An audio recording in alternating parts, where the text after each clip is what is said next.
Hola, bienvenidos de nuevo a su programa Universum, donde hablamos de temas de astronomía, astronáutica, astronomía cultural y todo lo relacionado con las ciencias espaciales. Nos encontramos desde el pilar que señala el punto oeste en el Observatorio Astronómico Centroamericano de Suyapa en la Universidad Nacional Autónoma de Honduras. En este día tendremos el tema de observando el universo a través del telescopio. Comenzamos.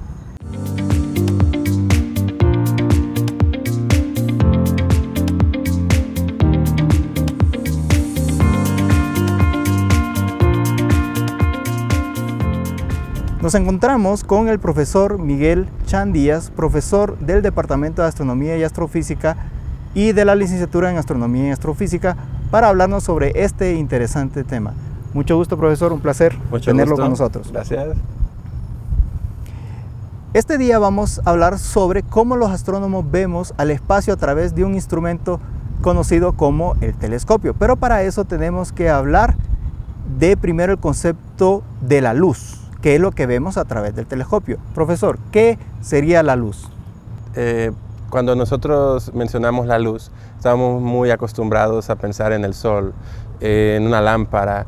Realmente la luz es una forma de energía, es una perturbación ondulatoria y tiene rangos. Lo que nosotros observamos como luz, que perciben nuestros ojos, solamente es la luz visible. Hay más rangos. Y los telescopios pues se van a aprovechar de eso y eso va a ser lo que vamos a intentar observar. Muy bien, nos habló de la luz del sol. Eso sería solamente una parte del rango del espectro electromagnético. El espectro electromagnético se divide en diferentes partes debido a que la luz tiene diferentes longitudes de onda o frecuencias, y de acuerdo a la frecuencia pues es la energía. Primero empecemos hablando de el rango del óptico, donde nosotros pues hemos usado un instrumento desde ya hace mucho tiempo que nosotros conocemos como el telescopio. Pero esto data de hace siglos. ¿Cómo empezó la observación de los astrónomos por medio del telescopio? Ok, este es un tema histórico. A medida fueron avanzando las técnicas para crear lentes y la navegación fue mejorando, se empezaron a crear lentes más compactos y mejores. En algún momento, cerca de 1605, 1609, a alguien se le ocurrió, en vez de observar hacia una montaña o hacia el océano, observar para arriba. Y en ese momento se dieron cuenta que podían tener algo que se conoce como magnificencia. Es magnificar, es aumentar el tamaño aparente que tiene el objeto. Entonces tenían aparatos que lograban aumentar el tamaño y lo utilizaron para observar hacia arriba. Claro, hubo un montón de personas que estaban queriendo atribuirse la creación, así que históricamente es un poco difícil decir quién fue quien lo creó. La patente se la peleaban entre un montón. Algunos dicen que fueron los catalanes, otros los de Venecia, otras partes de Italia, otras partes de Alemania. La realidad es que desde un punto de vista astronómico, lo importante es que llegó a oídos de Galileo. Ese alguien que se le ocurrió ver hacia arriba. Sí, a Galileo se le ocurrió ver hacia arriba y escuchó que en algún momento alguien inventó esto y dijo, bueno, yo también quiero hacer uno de estos. Y empezó a mejorar qué tanto podía aumentar. Y como les digo, él se dio cuenta en 1609. Ya en 1610 ya había observado las lunas de Júpiter. Ajá. Sí, es muy importante recalcar que muchas veces se cree que Galileo inventó el telescopio. Básicamente no estamos seguros de quién lo inventó. Como bien dijo el profesor, mucha gente se pelea la invención. Pero lo que sí estamos seguros es que fue el primero que lo mejoró para uso astronómico. Y él usaba un tipo de telescopio especial. ¿Qué tipos de telescopios ópticos tenemos, profesor? Ok, hay dos tipos de telescopios. Unos que utilizan lentes que refractan y otros que utilizan espejos que reflejan. Básicamente tenemos un objetivo, una lente que pasa la luz y lo que hace es focalizarla. Es como una lupa, ¿sí? Como una lupa más o menos. Y en el reflector lo que pasa es que llega la luz aquí abajo hay como un espejo cóncavo, la luz refleja y llega acá donde nosotros podemos observarla. Esos son los dos tipos de telescopios ópticos que son los más utilizados, fueron los más utilizados por mucho tiempo y todavía son utilizados en la astronomía amateur. ¿Sí? Actual, ya sea amateur o profesional. Sí. Cabe destacar que desde Galileo el telescopio se fue mejorando poco a poco y básicamente la lucha era quién tenía un telescopio más grande para poder hacer más grandes los objetos celestes. Y bueno, eso nos ha llevado hasta el día de hoy, en el cual tenemos telescopios que pueden tener un espejo de perfectamente 10 metros. Pero aún así tenemos limitaciones. Ahora, ¿por qué si el espectro electromagnético tiene tanto rango, por qué solo podemos observar o solo observábamos antes en el óptico? Ok, lo que pasa es que nosotros, el espectro electromagnético tiene un montón de cosas. El radio, por ejemplo, las ondas de radio que nosotros escuchamos ahí en nuestro radio son parte del espectro electromagnético. Los rayos X son parte del espectro electromagnético. Pero ese espectro no logra tener interacción con todas las cosas. Entonces, la luz que nos viene de las estrellas, en esa luz viene contaminada, viene de todo tipo de luz, de radio, de rayos X, de gamma, de todo. Entonces, lo que pasa es que en la atmósfera solo nos deja pasar algún tipo de luz. Y en su momento, allá por los 1600, 1700, solo sabían que llegaba la luz óptica, solo eso podíamos ver. Sí, la parte del espectro que nuestros ojos ven. Entonces, por eso inicialmente solo mirábamos en óptico. O sea, la atmósfera no dejaba pasar otras longitudes de onda, pero sí dejaba pasar la óptica y era precisamente, no por coincidencia, porque el Sol emite el máximo en ese punto y nosotros vemos también en las mismas longitudes de onda del espectro electromagnético. Muy bien, entonces los astrónomos inventamos el telescopio para poder ver al cielo, pero actualmente hay telescopios famosos y sobre todo nosotros tenemos la costumbre de ponerlos en ciertos lugares en especiales. Por ejemplo, caso de Hawái, el desierto de Chile, el desierto de Atacama y otros lugares parecidos. Las Canarias también. ¿Qué tienen de especial estos lugares para observar? Lo que pasa es que, bueno, generalmente cuando uno es astrónomo vive peleando con el clima. Esa es una de las cosas principales. Si uno quiere que llueva, tiene que sacar un telescopio y va a llover. Eso es fijo. Entonces, siempre estamos peleando con las nubes y como estamos en óptico, las nubes tapan la luz. Entonces, si buscamos lugares que son muy altos, es muy probable que las nubes estén debajo del lugar donde estemos observando. Entonces, así ya nos saltamos el hecho de estar peleando con las nubes. Y también que si es muy alto, es muy probable que pues tampoco llueva ni el clima sea mejor para nosotros. Y claro, si estamos más alto, es mucho mejor para la observación. Puede que no tengamos esas perturbaciones clásicas que teníamos si ponemos, por ejemplo, un telescopio aquí, que el viento nos va a mover todo, que las nubes nos va a tapar las estrellas. Entonces, Hawái, en las Canarias, todos los lugares tienen condiciones climáticas muy buenas, entonces se aprovecha eso. O sea, se busca que el clima sea, que no cambie mucho, que no fluctúe mucho, que no llueva mucho y que también la atmósfera no fluctúe mucho, y entonces se buscan condiciones más favorables para la observación. Y bueno, se gastan miles de millones en estos observatorios y en estos telescopios. Por ejemplo, tenemos telescopios como los de Mauna Kea y los del desierto de Chile, que aparte de que son enormes, tienen otros beneficios que vamos a explorar más adelante en el programa. Muy bien, entonces, ¿nos podría decir cuáles son los telescopios actuales que serían más asombrosos para observar al cielo desde la Tierra? Ok, los de Hawái, ya usted ya mencionó algunos, los que están en Hawái son muy buenos. Géminis, que son dos telescopios que están uno en la parte norte del planeta y otro que está en la parte sur, y también podríamos meter ahí a los que están en Canarias. Todos tienen, además de que van a tener una vista espectacular del cielo, tienen una vista de horizonte perfecta, pues están muy altos, entonces no tienen horizonte y no nos va a estorbar nada. Desde el lugar en el que estamos aquí, que es el Observatorio Astronómico de Suyapa, nosotros estamos altos, pero siempre tenemos horizonte. En esos lugares no hay nada, absolutamente nada alrededor. Entonces tiene un horizonte perfecto. aparte de también recordar la contaminación lumínica, que por lo general estos lugares son lugares alejados de cualquier centro urbano y entonces ofrecen mejores condiciones. Cabe destacar que cuando se construyó el Observatorio Astronómico Centroamericano de Suyapa en la Universidad Nacional Autónoma de Honduras, pues era un lugar bastante alejado. Actualmente pues ya casi queda en el centro de la ciudad y bueno, la contaminación ya es bastante alta, pero aún así se pueden hacer observaciones. Muy bien, por el momento vamos a tener una pequeña pausa informativa y volvemos con más de este interesante tema.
Seguimos hablando de este interesante tema sobre los telescopios con el profesor Miguel Chandías desde la Universidad Nacional Autónoma de Honduras, el Observatorio Astronómico Centroamericano de Suyapa. Profesor, nosotros ahora tenemos telescopios que son enormes, de 8 metros, 10 metros, espejos de 10 metros, pero eso no es suficiente. Ahora usamos técnicas especiales los astrónomos. Háblenos un poquito de estas técnicas. ¿Qué hacemos los astrónomos para poder observar mejor a los astros en el cielo? Sí, en algún momento nos dimos cuenta que no bastaba solamente hacer las cosas más grandes, entonces había que mejorar ciertas cosas. En los telescopios ópticos, que son de los que estamos hablando ahorita, muchas veces nosotros observamos hacia las estrellas y la atmósfera nos juega en contra.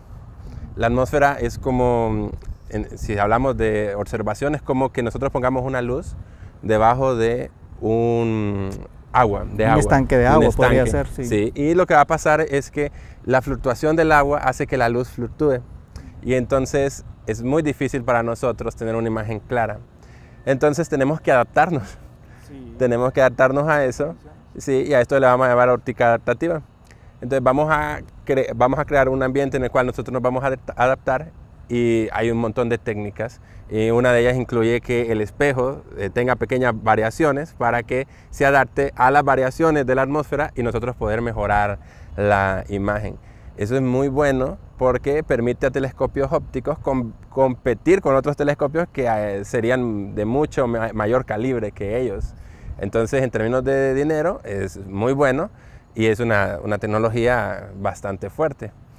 Sí, cabe destacar que por eso es que muchos telescopios actuales de los grandes son segmentados precisamente para hacer esta óptica adaptativa de la que estamos hablando. Otra técnica que utilizamos muy a menudo se llama interferometría. ¿Qué es, en palabras sencillas, qué es la interferometría? Ok, lo que pasa es que la luz es una onda y las ondas tienen un fenómeno que se llama es una interferencia. Las ondas, como son ondas, hay lugares donde las ondas son altas y lugares donde las ondas son bajas. Entonces podemos aprovecharnos de eso y hacer que en ciertos lugares las ondas suban y en otros lugares bajen. Entonces nosotros podemos crear varios telescopios que estén separados y después hacer que todos juntos me den una imagen que sea mucho mejor que la suma individual de ellos. Y así yo voy a poder tener una imagen en macro de telescopios que individualmente eran muy pequeños. Sí, es así. Y bueno, también tenemos que hablar, ya que hablamos de interferometría, ¿dónde empezamos a hacerla? Resulta que el óptico no es el único rango del espectro electromagnético que nos llega hasta la superficie de la Tierra. También hay otros espectros, otra parte del espectro que podemos ver. ¿Cuál es esa parte del espectro que podemos ver desde la superficie de la Tierra? Bien, la verdad es que el óptico, que es lo que nosotros vemos, es un pedacito. Muy pequeño del Muy espectro. pequeño, sí, muy pequeño. Lo que pasa es que pues, es por donde nosotros vemos con nuestros ojos, pero es muy pequeño. La otra parte que es inmensa es el radio. Sí, las ondas de radio que ustedes están acostumbrados a escucharlo, ¿sí? Esas mismas ondas vienen del espacio. Entonces, a esto se le conoce como una ventana de observación. Tenemos dos ventanas. Tenemos una en el óptico, un poquito ahí se sale el óptico, y otra del radio. Entonces, en radio es donde nosotros podemos observar, entre comillas, porque ya no es observar directamente. Sí, no es con los ojos. No es con los ojos, pero podemos observar radio. Sí. Lo interesante de la observación en radio es que no la descubrimos hasta que inventamos el radio, básicamente. O sea, nos tardamos mucho en darnos cuenta de que desde afuera venían señales de radio. ¿Quién fue el primero que descubrió exactamente este fenómeno de que podíamos recibir ondas de radio del espacio? Esta es una anécdota interesante, una historia divertida. Había un ingeniero, el ingeniero Jansky, que trabajaba para los laboratorios de Bell, que le dieron la tarea de generar una antena de radio que lograra percibir con la menor cantidad de ruido. Él se dio cuenta que era muy difícil y que habían ciertas cosas que emitían en radio. Había un ruido que no lo podía quitar. No lo podía, movía la antena se podía mover en varias direcciones, y se dio cuenta que el ruido se ocultaba y volvía a subir, a aparecer, ¿sí? Todos los días. Y justo sobre el horizonte. Y justo sobre el horizonte. Entonces, él se fue dando cuenta que provenía de la misma dirección donde está el centro de la galaxia, de nuestra galaxia. Y pues fue Jansky el primero que se dio cuenta que el centro de la galaxia tenía una emisión en radio. Un tiempito después publicó, hizo su primera publicación y se convirtió en el primer radioastrónomo. Pero ahí terminó. Fue debut y despedida. Sí, fue debut y despedida. Jansky ya no quiso volver a hacerlo, pero inauguró una nueva forma de hacer astronomía, que fue a partir del radio. Sí, es así que ahora, por ejemplo, cuando medimos luminosidad en el radio, pues usamos una unidad especial que se llama, precisamente en honor a Carl Jansky, se llama el Jansky. Y muy bien, entonces eso abrió un nuevo mundo que ahora conocemos como radioastronomía. Y la radioastronomía empezó básicamente con antenas parabólicas. Y la pregunta sería, ¿por qué los telescopios de óptico son diferentes a los de radio? ¿Por qué no son parecidos? No usan lentes, ni usan lentes refractores ni espejos. Sí, lo que pasa es que en los telescopios de radio, lo que estamos intentando captar son ondas de radio, que tienen una longitud de onda mucho mayor que la longitud de onda que tiene la luz, por ejemplo. Entonces, la longitud de onda del radio es grandota, puede ser pequeña, como el espacio que estoy poniendo entre mis dedos, o muy grande, de kilómetros, de metros, de tamaño de edificios. Entonces, dependiendo de qué queramos captar, necesitamos pues crear un instrumento que vaya a esa medida. Entonces, lo que pasa básicamente es que las ondas de radio interactúan mejor con un plato que generalmente es parabólico, porque las parábolas tienen un foco y se focalizan ahí mejor estas ondas de radio. Y básicamente es como una red que agarra toda la cantidad de luz que llega, de luz que es radio, y la focaliza en un punto para que la podamos estudiar. Sí, o sea, esto es como decir que las ondas de radio son peces grandes, los cuales podemos dar redes con más espacio entre sus hilos. Entonces, en el radio se abrió un nuevo mundo y empezamos a hacer platos enormes, como el de Arecibo en Puerto Rico, que ya no está, lastimosamente, y otro tipo de objetos de radio para poder observar radio. ¿Y qué observamos a través de estas ondas nuevas de radio? Aparte del centro galáctico, que ya vimos que emitía en radio, pero ¿qué mundo nos abrió observar con estos nuevos telescopios de radio? Como estamos observando en radio, en el ambiente astrofísico, diferentes cosas emiten de diferente manera. Entonces, hay procesos físicos que pueden emitir en radio, o que pueden emitir en óptico, o que pueden emitir en longitudes de onda más cortas o energías más altas. Entonces, al tener esto, nosotros podemos observar cosas que son más frías, por ejemplo, la creación de estrellas, galaxias que están más lejos, hasta agujeros negros. Sí, para poder observar todos estos nuevos fenómenos, destacando, acabo de recordar que los púlsares, precisamente, fueron uno de los objetos que descubrimos a través de una antena de radio. ¿Qué es, palabras sencillas, qué es un púlsar, profesor? Un púlsar es un remanente de una estrella que era muy masiva, que estaba girando en algún momento, y debido a algo que se conoce como conservación del momento angular, cuando murió colapsó de golpe y gira pero muy rápido, y tiene un campo magnético extremadamente enorme, que andan, para hacerles una idea, es miles de millones de veces más grande que el campo magnético del Sol. Eso es muchísimo, y como está girando tan rápido y lo hacen generalmente en una misma dirección, nosotros podemos ver el pulso reflejado, y eso pues se descubrió inicialmente con un radiotelescopio. Sí, un descubrimiento gracias a la astrónoma Jocelyn Bell, que en su momento no se le reconoció, pero ahora se le reconoce como la descubridora de los púlsares. Y cada vez que fuimos avanzando, resultó que los radiotelescopios parecían como que teníamos que construir cada vez parábolas más grandes, antenas más grandes, pero nos dimos cuenta que era mejor usar la interferometría, que ahí fue justamente donde empezamos a usar esta técnica especial, y ahora tenemos básicamente muchos interferómetros. Entonces, estos interferómetros tenemos varios famosos, por ejemplo el BLA, que sería un interferómetro famoso, el de Atacama. ¿Qué logra uno cuando usa interferometría? O sea, ¿qué beneficio nos agrega? Ya nos explicó el profesor que la interferometría es hacer resonancia con las ondas, y entonces podemos observar objetos, magnificarlos de manera mayor. Pero los interferómetros no son sencillos y necesitan técnicas especiales. Uno muy especial es el interferómetro que se usó para poder observar o hacer la primera imagen de un agujero negro. ¿Nos podría explicar un poco sobre cómo se realizó este experimento y cómo funciona? Este es muy bueno, porque básicamente lo que hicieron fue que tienen un montón de radiotelescopios distribuidos por un montón de lugares.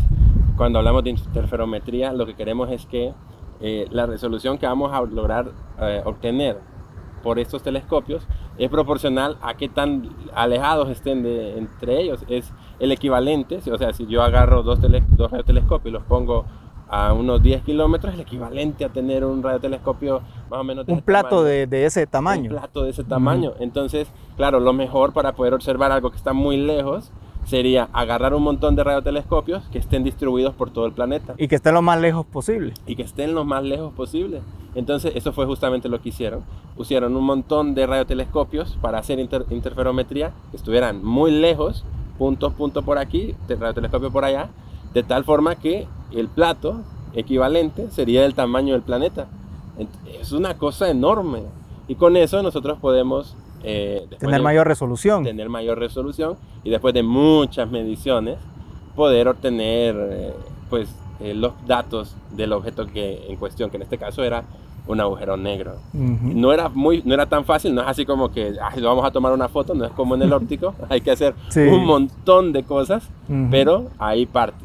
Sí, cabe destacar que para poder hacer este experimento, pues como bien dijo el profesor, los telescopios están en diferentes partes del mundo, son terabytes que fueron guardados en disco duro, después se llevaron a un solo lugar y se creó un algoritmo especial para poder unir todos esos datos y poder hacer la famosa primera imagen de un agujero negro, que fue hecho, si mal no recuerdo, en una galaxia activa que se llama M87, y también hicimos una fotografía de nuestro propio agujero negro. Muy bien, es así que nosotros estamos cubriendo hoy lo que sería lo que podemos observar con telescopios desde la Tierra, ya sea telescopios en el óptico o telescopios en radio.